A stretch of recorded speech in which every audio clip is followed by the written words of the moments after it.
ბევრი ადამიანი ჩემს გარშემო თითქოს წარსულსა და მომავალში გაჭედილია, მაგრამ არ არის აქ და ახლა. ამას რა უშველო? მე უნდა ვაცნობიერებდე ყურადღება სადამ აქვს. ეხლა აქ ჩნდება ბევრი ადამიანისთვის პრობლემა რა იცი, ირაკლი?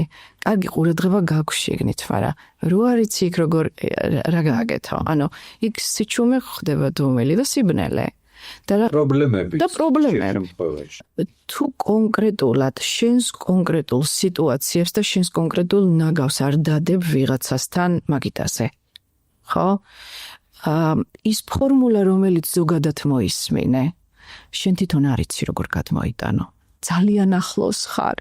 ვიღაცა გჭირდება ნეიტრალური ადამიანი, რომელსაც ესე გავლილი და გამოვლილი აქვს. Life coaching-ი ფსიქოლოგიისგან იმითი განსხვავდება, ფსიქოთერაპევტისგან, რომ ეს უფრო სწრაფია. ძალიან აგრესიული მეთოდია და ამას არ სჭირდება 6 თვე ფსიქოთერაპიაზე იყო.